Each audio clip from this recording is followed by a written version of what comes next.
No interior de São Paulo, há uma senhora chamada Dona Conceição que trabalha há mais de 30 anos como faxineira em um hospital público.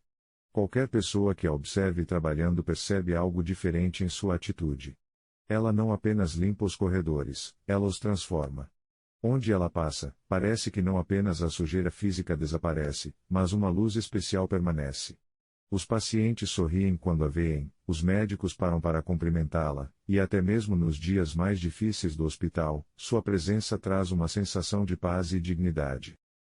Quando perguntaram a ela sobre o segredo de sua alegria no trabalho, Dona Conceição respondeu de forma simples: Filho, eu não limpo o chão para o hospital. Eu limpo o chão para Jesus. Cada movimento que faço, cada canto que varro, cada superfície que lustro, é um ato de adoração. Meu trabalho é minha oração, e minha oração é meu trabalho. Deus me deu essas mãos para servir, e quando sirvo com amor, Ele é glorificado.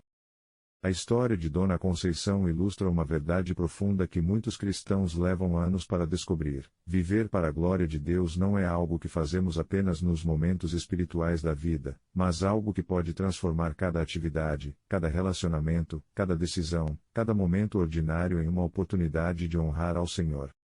Antes de falarmos sobre como viver para a glória de Deus, precisamos entender o que significa essa expressão. A glória de Deus não é algo que podemos aumentar ou diminuir por nossas ações, como se Ele dependesse de nós para se tornar mais glorioso. Deus é infinitamente glorioso por sua própria natureza, independentemente de qualquer coisa que façamos. Quando a Bíblia fala sobre viver para a glória de Deus, está falando sobre viver de tal forma que sua glória seja revelada, reconhecida e celebrada através de nossa vida. É como a diferença entre o sol e a lua. O sol tem luz própria, a lua reflete a luz do sol. Nós somos como a lua, criados para refletir a glória de Deus que já existe de forma perfeita nele. A glória de Deus é a manifestação de todos os seus atributos perfeitos, seu amor infinito, sua justiça imutável, sua misericórdia abundante, sua sabedoria insondável, seu poder ilimitado, sua santidade absoluta. Quando vivemos de acordo com esses atributos, quando nossa vida reflete essas qualidades divinas, estamos vivendo para sua glória. É como um vitral em uma catedral. O vidro em si não produz luz, mas quando a luz do sol passa através dele, cores magníficas são projetadas em todos os lugares. Nossa vida é como esse vitral: quando permitimos que a luz de Deus passe através de nós, sua beleza e perfeição são manifestadas de formas que abençoam e inspiram todos ao nosso redor. Uma das descobertas mais libertadoras da vida cristã é perceber que não existe distinção entre atividades sagradas e seculares quando são realizadas com o coração voltado para Deus. Paulo ensinou isso de forma clara quando escreveu: Portanto, quer comais, quer bebais, ou façais qualquer outra coisa, fazei tudo para a glória de Deus. Comer e beber são atividades absolutamente comuns, necessárias para a sobrevivência física. Mas Paulo diz que até mesmo essas atividades básicas podem ser realizadas para a glória de Deus. Isso significa que não existe nenhum aspecto da vida humana que esteja fora do escopo da adoração quando é vivido com a atitude correta. O trabalho secular pode ser tão sagrado quanto o ministério religioso quando é realizado com excelência, integridade e amor. A mãe que cuida dos filhos com paciência e dedicação está glorificando a Deus tanto quanto o pastor que prega um sermão. O estudante que se dedica aos estudos com diligência e honestidade está adorando tanto quanto quem canta no coral da igreja. Martinho Lutero revolucionou o pensamento cristão quando ensinou sobre o conceito de vocação. Ele mostrou que Deus não chama apenas algumas pessoas para o ministério religioso, mas chama cada pessoa para uma vocação específica onde pode servir ao próximo e glorificar a Deus. O sapateiro cristão que faz sapatos de qualidade está respondendo ao chamado de Deus tanto quanto o missionário que viaja para terras distantes.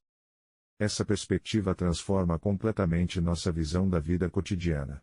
O trabalho deixa de ser apenas um meio de ganhar dinheiro e se torna uma oportunidade de servir a Deus e ao próximo.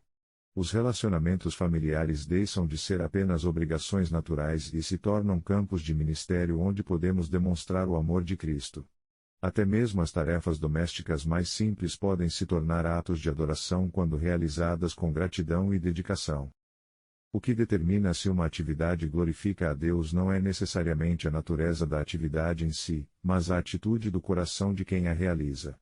Duas pessoas podem fazer exatamente a mesma coisa: preparar uma refeição, trabalhar em um projeto, ajudar um necessitado traço, mas uma pode estar glorificando a Deus enquanto a outra não, dependendo da motivação e da atitude envolvidas. A diferença está no porquê e no como. Por que estamos fazendo o que fazemos? Como estamos fazendo? Se fazemos por amor a Deus e ao próximo, se fazemos com excelência e integridade, se fazemos com gratidão e humildade, então estamos vivendo para a glória dele. Se fazemos apenas por obrigação, por ganho pessoal, ou com atitudes de orgulho e egoísmo, então mesmo as ações mais nobres perdem seu valor eterno. Jesus ensinou isso quando falou sobre dar esmolas, orar e jejuar. Essas são atividades claramente espirituais, mas ele alertou que podem ser realizadas de forma a glorificar a nós mesmos em vez de glorificar a Deus. A diferença não está na ação, mas na motivação. Quando fazemos coisas boas para sermos vistos e elogiados pelos homens, já recebemos nossa recompensa. Quando fazemos em secreto, com humildade, buscando apenas agradar a Deus, então ele é glorificado. Isso significa que uma conversa casual com um vizinho pode glorificar mais a Deus do que um sermão eloquente, se a conversa for conduzida com amor genuíno e o sermão for motivado por orgulho. Uma refeição preparada com carinho para a família pode ser mais adoração do que um hino cantado na igreja, se a refeição for feita com gratidão e o hino for cantado apenas por hábito. Uma das formas mais práticas de viver para a glória de Deus é cultivar a excelência em tudo o que fazemos. Isso não significa a perfeição impossível ou perfeccionismo neurótico, mas significa dar o melhor de nós em qualquer tarefa que esteja em nossas mãos, por menor que ela pareça. Daniel demonstrou isso na Babilônia. Como judeu exilado em terra estrangeira, trabalhando para um rei pagão, ele poderia ter se contentado em fazer apenas o mínimo necessário para sobreviver. Em vez disso, ele se destacou de tal forma em tudo o que fazia que se tornou indispensável para sucessivos governantes. Sua excelência não era para promover a si mesmo, mas para honrar o Deus de Israel em meio a uma cultura que não o conhecia. A excelência cristã é diferente da excelência secular em sua motivação e em seu caráter. Não buscamos a excelência para impressionar outros ou para ganho pessoal, mas porque representamos o Deus perfeito e queremos que nosso trabalho reflita sua natureza. Não buscamos excelência através de métodos desonestos ou prejudicando outros, mas através de diligência, integridade e cooperação. Essa excelência se manifesta em detalhes práticos: o carpinteiro que se preocupa em fazer juntas perfeitas mesmo em partes da obra que ninguém verá, a professora que prepara suas aulas com cuidado mesmo para turmas difíceis, o motorista que dirige com cortesia mesmo quando está com pressa, a dona de casa que cuida da família com atenção aos detalhes mesmo quando está cansada. Quando cultivamos essa excelência movida pelo amor a Deus, nossa vida se torna um testemunho silencioso mas poderoso. As pessoas ao nosso redor percebem que há algo diferente em nossa atitude, mesmo que não saibam inicialmente o que é. E quando perguntam sobre nossa motivação, temos a oportunidade de explicar como a fé em Cristo transforma nossa abordagem à vida. Uma das áreas mais importantes onde podemos viver para a glória de Deus é em nossos relacionamentos. Como seres criados à imagem de Deus, que é relacional em sua própria natureza trinitária, refletimos sua glória de forma especial através da maneira como nos relacionamos uns com os outros. Jesus deixou isso claro quando disse: "Nisto todos conhecerão que sois meus discípulos, se vos amardes uns aos outros." O amor mútuo entre cristãos é uma das formas mais poderosas de testemunho, porque revela algo do caráter de Deus que o mundo desesperadamente precisa ver. Isso se aplica primeiro à família. O marido que ama a esposa como Cristo amou a igreja, a esposa que respeita o marido, os pais que criam os filhos na disciplina e admoestação do Senhor, os filhos que obedecem e honram os pais, tudo isso são formas de viver para a glória de Deus que têm impacto profundo não apenas na família, mas em todos que observam. Estende-se aos relacionamentos de trabalho.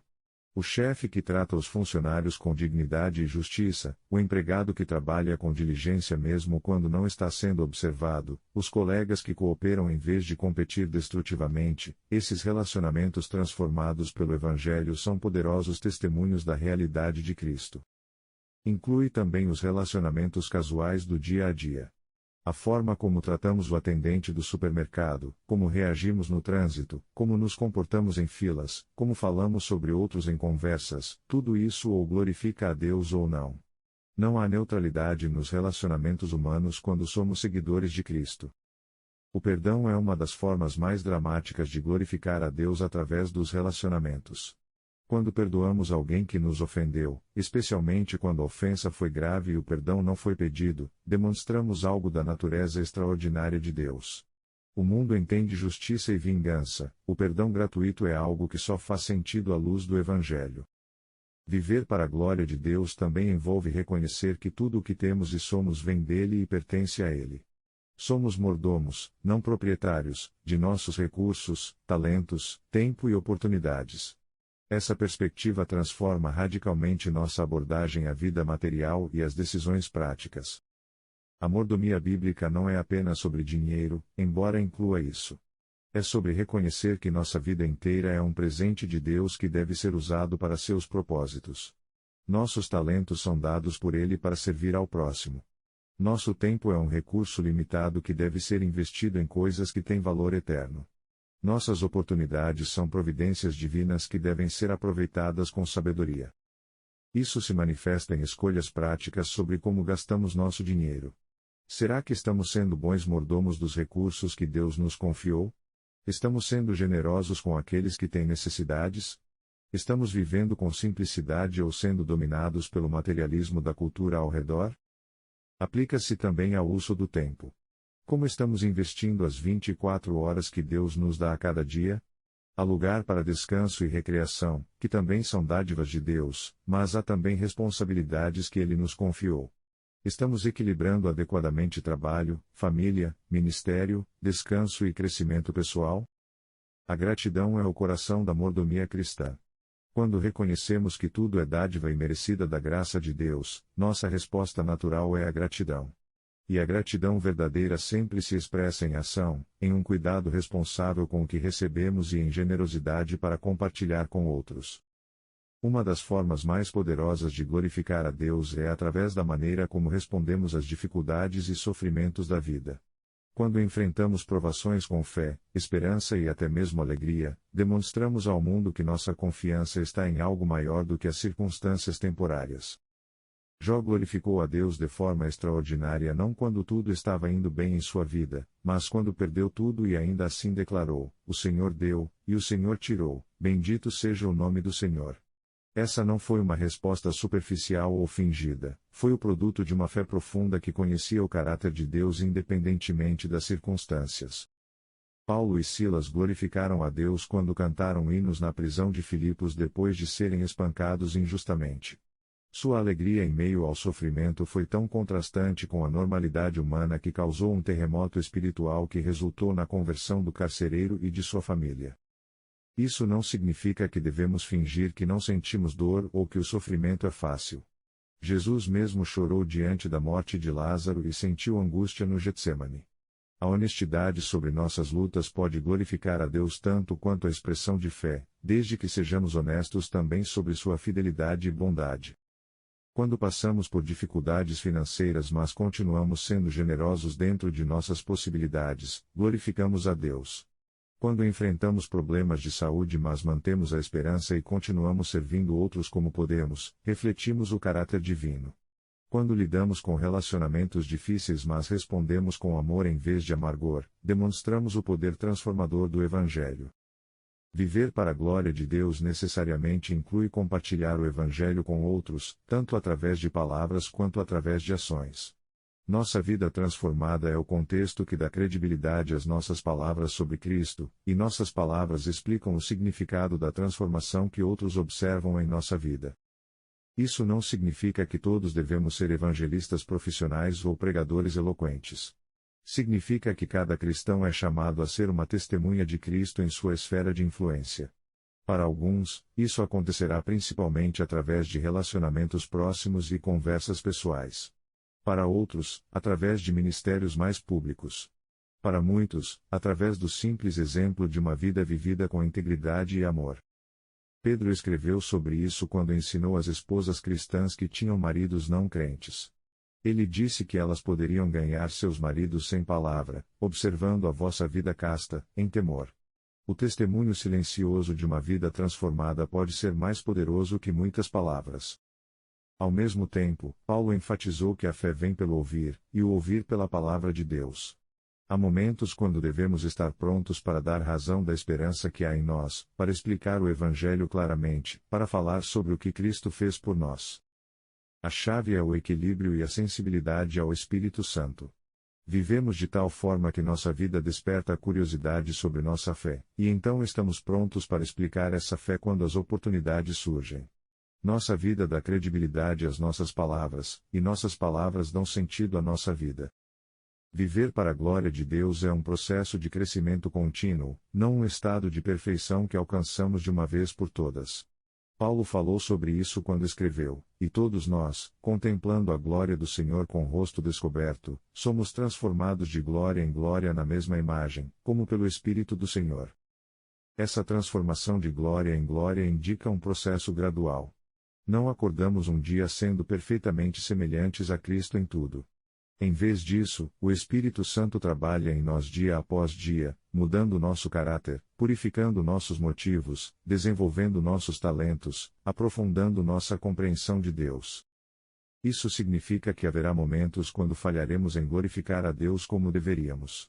Momentos quando nossa atitude será egoísta, quando nossas palavras serão duras, quando nossas ações não refletirão o caráter de Cristo. Esses momentos não desqualificam nossa busca por viver para sua glória, eles nos lembram de nossa dependência contínua da graça de Deus. A chave é não desistir quando falhamos, mas se arrepender rapidamente, buscar perdão, e continuar crescendo. Cada falha pode se tornar uma oportunidade para experimentar mais profundamente a graça de Deus e para desenvolver humildade genuína. Cada vitória sobre o pecado e cada ato de obediência se torna uma pequena expressão da glória de Deus em nossa vida. Viver para a glória de Deus ganha seu significado pleno quando entendemos que estamos participando de algo que vai muito além desta vida temporária. Estamos sendo preparados para uma eternidade na presença de Deus, onde sua glória será manifestada perfeitamente e onde nossa própria glória como filhos de Deus será plenamente revelada. Paulo escreveu sobre isso: "Porque para mim tenho por certo que as aflições deste tempo presente não são para comparar com a glória que em nós há de ser revelada." Nossa vida presente é como um treinamento para a vida eterna. As lições que aprendemos sobre confiar em Deus, sobre amar outros, sobre viver com integridade, tudo isso está nos preparando para uma existência eterna onde seremos perfeitamente aquilo que Deus sempre intentou que fôssemos. Essa perspectiva eterna não nos faz negligenciar nossas responsabilidades presentes, mas as coloca em contexto apropriado. Investimos em relacionamentos não apenas porque são importantes agora, mas porque os relacionamentos são eternos. Desenvolvemos nosso caráter não apenas para ter uma vida melhor agora, mas porque nosso caráter é algo que levaremos conosco para a eternidade.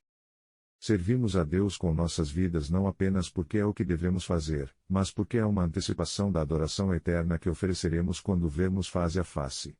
Cada ato de obediência, cada expressão de amor, cada momento de adoração sincera é como uma nota musical que contribui para a sinfonia eterna que será tocada na presença de Deus. Como Dona Conceição em seu trabalho no hospital, cada um de nós tem a oportunidade diária de transformar atividades comuns em atos extraordinários de adoração. Não precisamos esperar por oportunidades especiais ou posições de destaque. Não precisamos ter talentos excepcionais ou recursos abundantes. Precisamos apenas de um coração que deseja honrar a Deus e da disposição de fazer tudo, grande ou pequeno, para sua glória.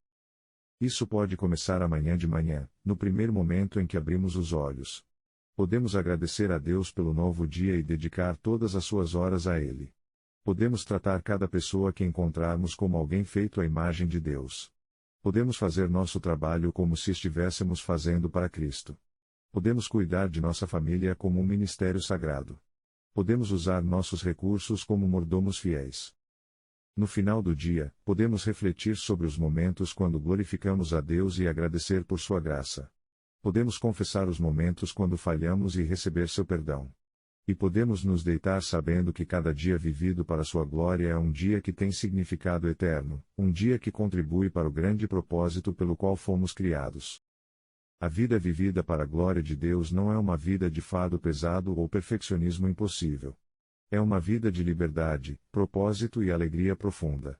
É descobrir que fomos criados para algo infinitamente maior do que nossa própria felicidade temporal, e que encontramos nossa maior realização quando nos alinhamos com esse propósito divino. É viver cada dia sabendo que nossa vida tem significado eterno e que cada momento oferece uma nova oportunidade de refletir a beleza e a bondade do Deus que nos ama.